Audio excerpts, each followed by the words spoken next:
Just as we can use operators to manipulate numbers, there are also a set of operators we can use to manipulate strings. And in addition to these operators, there's something else called functions we can use as well. So in this video, we're going to take a look at a couple of different string operators and string functions. These are all about somehow working with strings in one way or another. On the screen right now, I've got a partial list of one operator. So this is an operator we can use to join two strings, and several different functions we can use as well. We have not looked at functions in SQL just yet, but these functions work very similar to how functions work in many other programming languages. Let's take a look at an example of how we would join two strings using either this pipe operator or the concat function. Okay, so back over at pg-sql.com, I'm going to try to select the name and country of every city, and I'm going to join them or concatenate them together by using that pipe operator.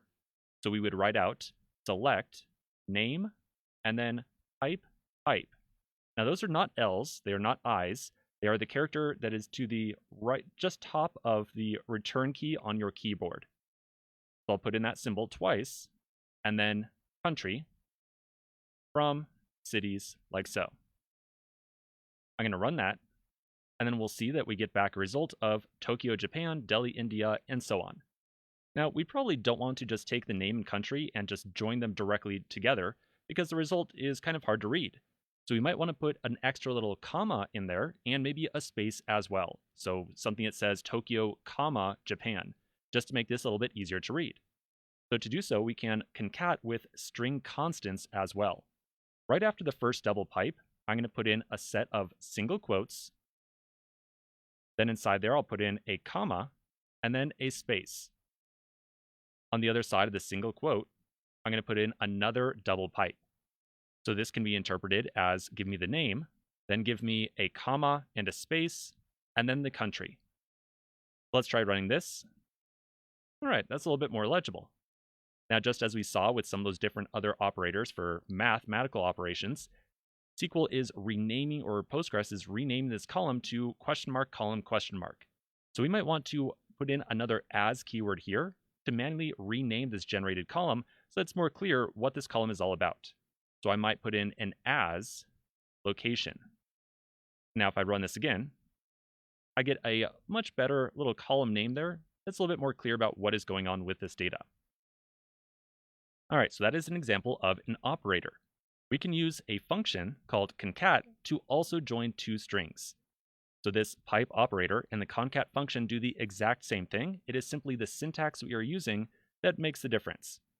Let's try doing the exact same operation using concat. I'm going to delete name all the way to the end of country. I'll then replace it with all capitals concat.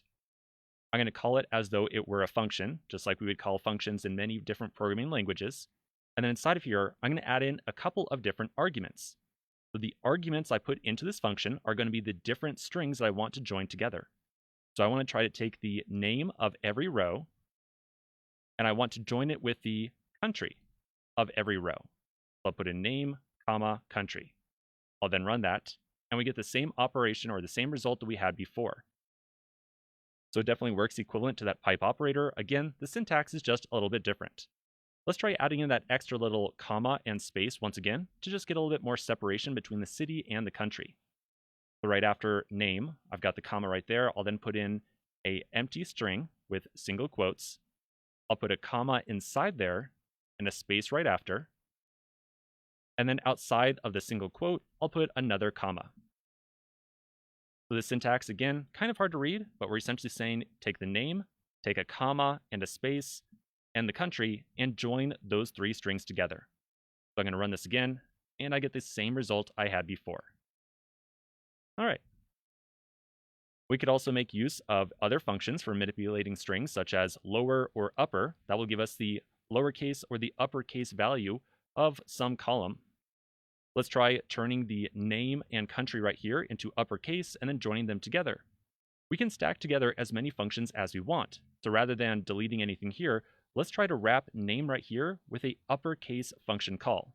So right in front of name, I'm going to put in upper and then close off the parenthesis on the other side. And I'll do the same thing over here for country as well.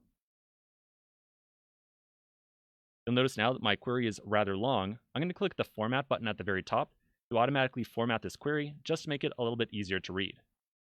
Now if we run this, we get everything in all capitals. We could, of course, instead of putting upper in front of name and country, we could try to get the uppercase version of what comes out of the concat function. So for example, if I undo the changes that we just made, so I'm going to take out the upper right there, I'm going to take out the country upper right there as well, and then I will wrap the entire concat statement with an upper function call. I'll make sure I get an opening parenthesis right there, and then a closing parenthesis on the very other side. I'll then run that, and I get the exact same result. Okay, lower is going to work very similar. It's going to give you the lowercase version of a string. And the length function is going to give you, as the note says right there, it's going to tell you the number of characters in a string.